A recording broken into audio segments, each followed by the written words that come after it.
Baik, Assalamualaikum warahmatullahi wabarakatuh.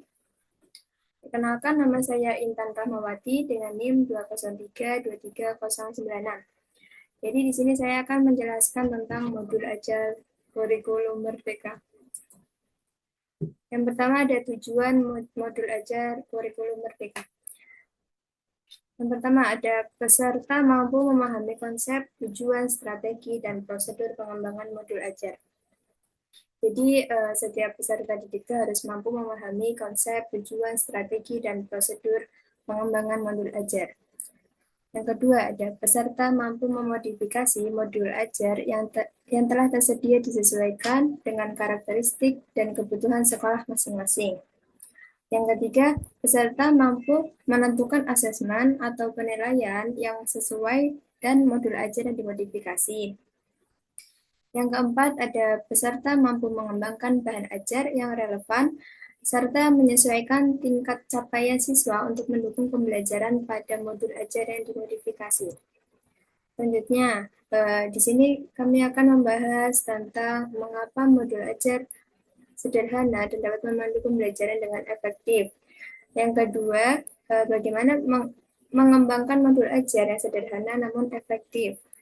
Yang ketiga, ada bagaimana menentukan asesmen atau penilaian untuk modul ajar yang sesuai dengan kebutuhan dan karakteristik siswa.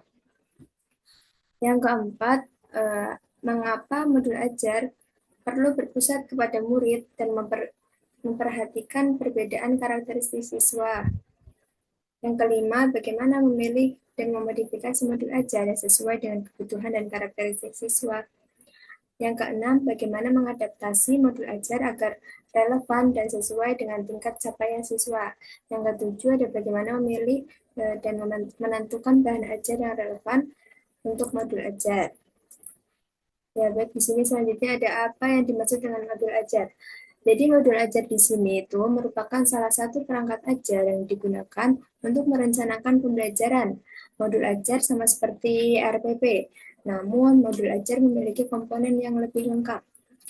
Modul ajar adalah sebuah dokumen yang berisi tujuan, langkah, dan media pembelajaran serta asesmen yang dibutuhkan dalam satu unit atau topik berdasarkan alur tujuan pembelajaran. Pendidik memiliki keleluasan untuk membuat sendiri, memilih, dan memodifikasi modul ajaran tersedia sesuai dengan konteks, kebutuhan, dan karakteristik peserta didik. Nah, di sini ada alur penulisan modul ajar.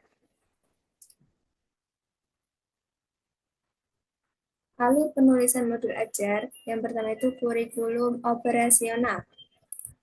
Yang selanjutnya itu ada tujuan pembelajaran. Jabaran kompetensi yang dicapai peserta didik dalam satu atau lebih kegiatan pembelajaran. Yang kedua itu ada alur tujuan pembelajaran. Yang terakhir ada modul ajar. Contoh alur penyusunan modul ajar dalam mata pelajaran Bahasa Indonesia itu ada tujuan akhir, output dari materi sebelumnya, elemen B Indonesia, profil pelajar Pancasila. Baik, yang selanjutnya ada komponen modul ajar lengkap. Komponen modul ajar lengkap yang pertama itu ada fase capaian modul ajar. Yang kedua ada jumlah jam pelajaran, yang ketiga ada model belajar, yang keempat ada tujuan pembelajaran, yang kelima ada dimensi Pancasila, dan yang keenam ada pengetahuan atau keterampilan prasyarat. Yang selanjutnya ada komponen detail modul ajar per pertemuan. Yang pertama itu ada bahan ajar.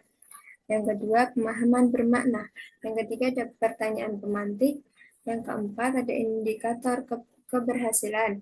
Selanjutnya ada asesmen, ada sarana dan prasarana, dan yang terakhir ada rencana kegiatan.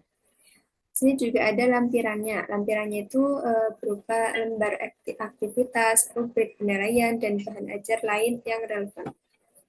Struktur modul ajar tersebut bukan struktur yang wajib. Semuanya harus dilampirkan dalam modul ajar yang dibuat atau dimodifikasi. Guru diperbolehkan untuk memilih atau menyederhanakan beberapa komponen utama, untuk dicantumkan dalam modul ajar sesuai dengan kebutuhan di kelas masing-masing.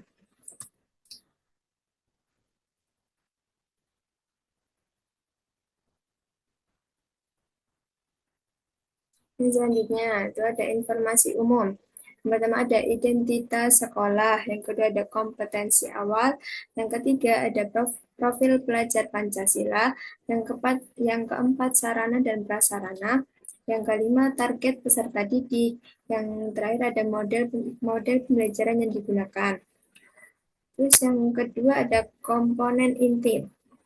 Komponen inti berisikan yang pertama ada tujuan pembelajaran, yang kedua pemahaman bermakna, yang ketiga ada pertanyaan pemantik, yang keempat ada persiapan pembelajaran, yang ketiga ada kegiatan pembelajaran, yang keempat ada asesmen, yang kelima, yang ketujuh ada pengayaan dan remedial, dan yang kedelapan ada refleksi peserta didik dan guru. Yang selanjutnya ada lampiran. Lampiran ini berisikan sebagai lampiran ini berisi tentang lembar kerja peserta didik, yang kedua ada bahan bacaan guru dan peserta didik, yang ketiga ada glosarium, yang terakhir ada daftar pustaka. Yang selanjutnya ada komponen modul ajar wajib. Alur tujuan pembelajaran menjadi dasar bagi pendidik untuk menyusun perencanaan pembelajaran atau modul ajar. Pendidik memiliki keleluasan untuk mengembangkan modul ajar sendiri, memilih dan memodifikasi modul ajar yang tersedia sesuai dengan konteks, kebutuhan, dan karakteristik peserta didik. Secara umum, modul ajar memiliki 3 komponen utama, yaitu yang pertama ada tujuan pembelajaran, yang kedua langkah-langkah pembelajaran atau kegiatan pembelajaran, yang ketiga ada asesmen pembelajaran. Pendidik diperbolehkan apabila ingin mengembangkan modul ajar dengan komponen-komponen tambahan di luar komponen wajib. Yang selanjutnya ada acuan teknik modifikasi modul ajar. Yang pertama ada menetapkan tujuan belajar berdasarkan CP dan ATP sesuai karakteristik murid, kurikulum, dan profil pelajar Pancasila. Yang kedua ada menyusun desain pembelajaran, melaksanakan dan merefleksikan kegiatan pembelajaran yang efektif. Yang ketiga, proses pembelajaran mendukung perkembangan kompetensi dan karakter peserta didik secara holistik. Yang keempat, pembelajaran yang dirancang sesuai konteks, lingkungan, dan budaya peserta didik, serta melibatkan orang tua dan masyarakat sebagai mitra. Dan yang terakhir ada pembelajaran berorientasi pada masa depan yang berkelanjutan. Dan selanjutnya, hal yang diperhatikan saat memilih modul ajar untuk dimodifikasi. Yang pertama, apakah selaras dengan rencana yang sesuai dibuat saat penyusunan ATP? Yang kedua, apakah cocok dengan kondisi dan karakteristik murid?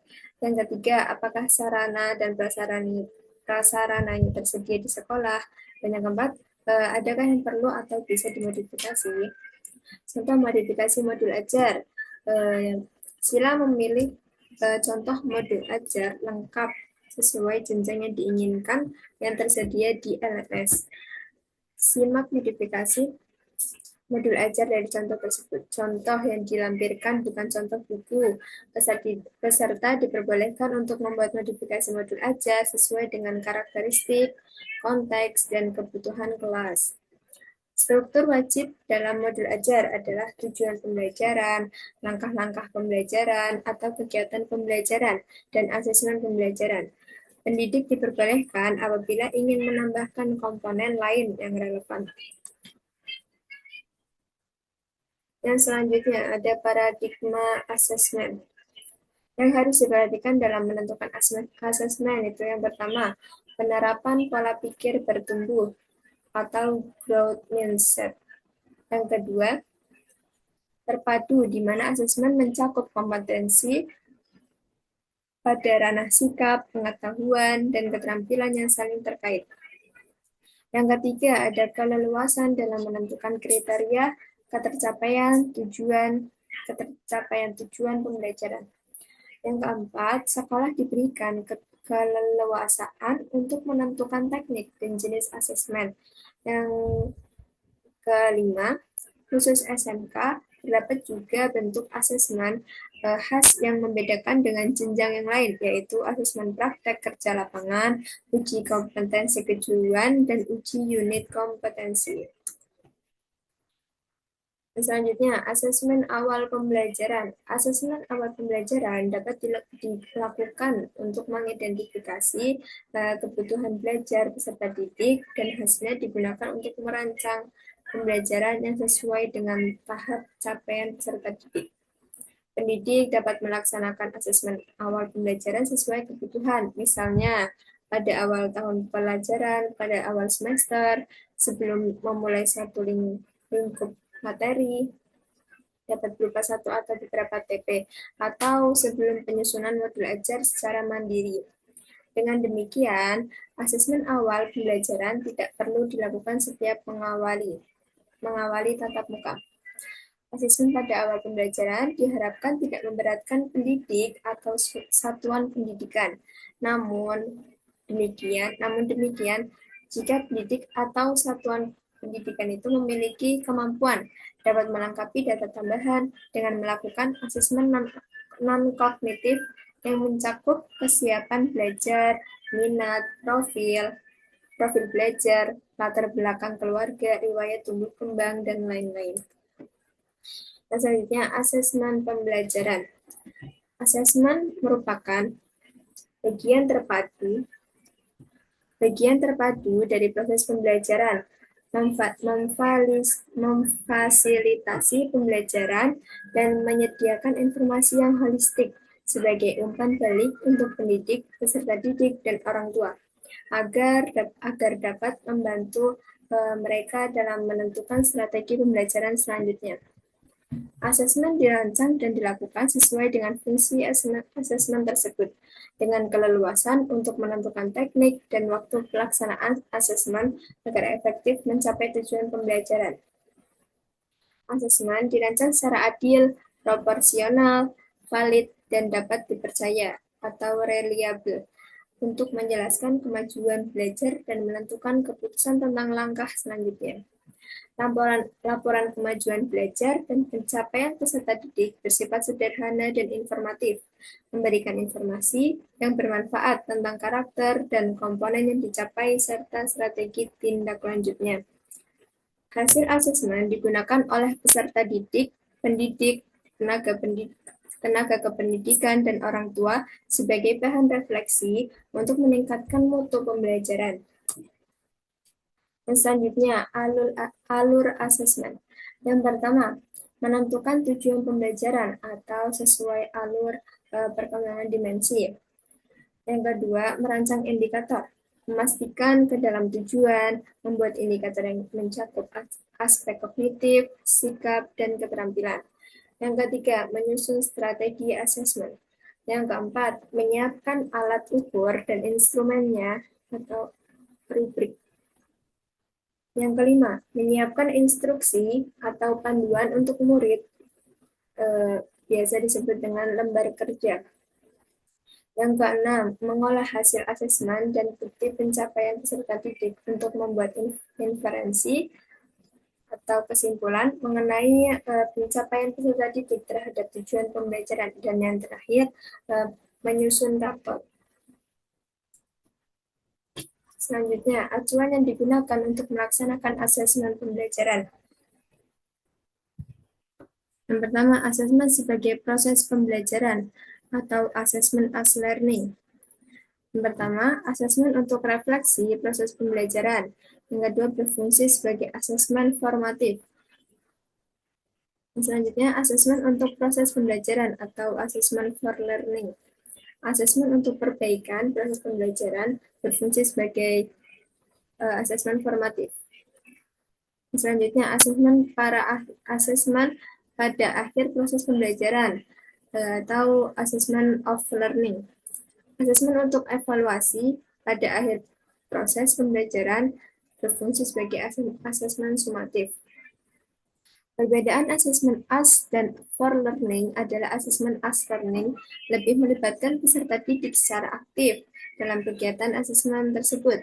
Peserta didik dibuat pengalaman untuk belajar menjadi penilai bagi diri sendiri dan temannya.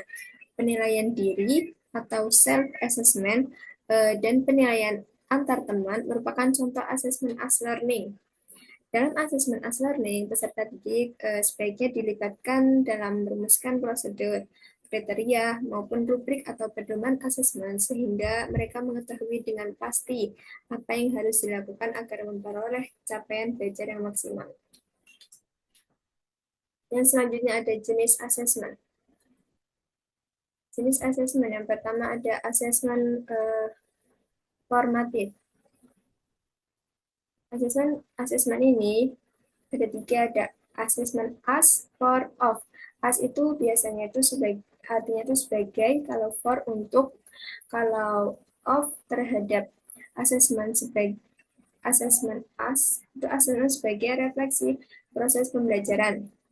Kalau asesmen for, asesmen untuk perbaikan proses pembelajaran.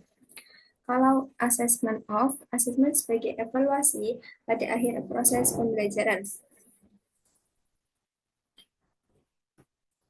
Contoh bentuk asesmen formatif dan sumatif. Bentuk asesmen formatif dan sumatif yang pertama itu diskusi kelas, mengembangkan kemampuan berkomunikasi dan berinteraksi antar siswa, belajar berdemokrasi, menghargai pendapat orang lain, serta berani berpendapat. Yang kedua ada drama, melatih kepercayaan diri dan jiwa seni, belajar bekerja sama, berkomunikasi, serta berpikir kritis. Yang ketiga ada presentasi, mengembangkan kemampuan berkomunikasi, belajar memahami topik secara mendalam, berpikir dan bernalar kritis. Yang keempat ada produk, mengembangkan kreativitas, meningkatkan ketelitian dan jiwa seni. Yang terakhir ada tes lisan, meningkatkan kemampuan berbicara, mengkonfirmasi pemahaman, dan menerapkan umpan balik. Yang selanjutnya ada pelaksanaan asesmen sumatif dan formatif.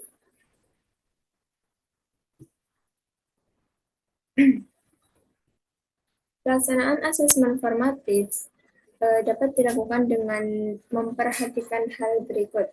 Yang pertama, dilaksanakan bersamaan dalam proses pembelajaran, yang kemudian ditindaklanjuti untuk memberi perlakuan berdasarkan kebutuhan peserta didik, serta perbaikan proses pembelajaran. Yang kedua, pendidik dapat menggunakan berbagai teknik seperti observasi, performa, kinerja produk, proyek, portofolio, maupun tes.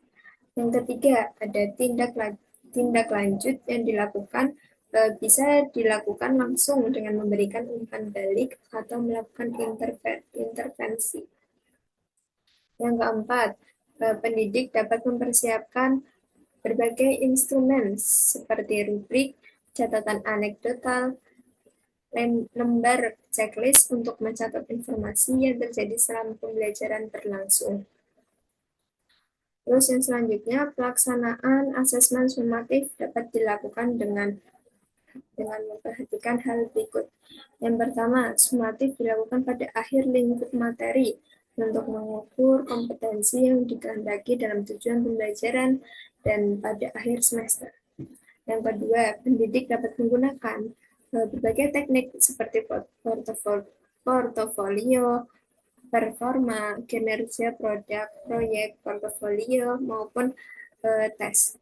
Yang ketiga, hasil sumatif dapat ditindaklanjuti dengan memberikan umpan balik atau melakukan intervensi pada peserta didik maupun proses pembelajaran yang telah dilakukan. Penting bagi para guru untuk memegang rubrik penilaian sebagai dasar penilaian pada siswa. Selanjutnya ada pengembangan bahan ajar. Yang harus diperhatikan dalam memilih bahan ajar itu yang pertama ada bahan ajar bersifat variatif, bisa berupa bahan bahan ajar cetak dan bahan ajar non cetak. Yang kedua ada sesuai buku yang disediakan tersebut dengan APP. Kemudian kebutuhan dan karakteristik sekolah masing-masing. Yang ketiga ada kembangkan bahan ajar untuk membuat kegiatan pembelajaran semakin bermakna dan variatif. Dan yang terakhir, buku yang disediakan pemerintah hanya salah satu alternatif bahan ajar. Guru diperbolehkan untuk mengembangkan dan menambahkan bahan ajar lain yang relevan. Dan selanjutnya itu ada eh, contoh penyesuaian ruang lingkup pembelajaran. Hal penting lain yang harus diperhatikan saat akan membuat modul ajar adalah menyesuaikan lingkup persiapan belajar, minat, dan tingkat penguasaan kompetensi peserta didik. Yang pertama, peserta didik yang belum menguasai kompetensi prasyarat atau belum siap untuk belajar di suatu lingkup materi diberikan kesempatan untuk mempelajari kompetensi pada tingkat yang lebih rendah atau dengan cakupan lingkup materi yang lebih sederhana gitu. Yang kedua ada peserta didik yang sudah siap belajar diberikan kemudian untuk mempelajari seluruh lingkup materi dengan penugasan yang sesuai. Yang ketiga, peserta didik yang memiliki tingkat penguasaan yang tinggi dapat diminta untuk menyelesaikan tugas dengan tingkat kesulitan yang lebih tinggi atau menantang gitu ya.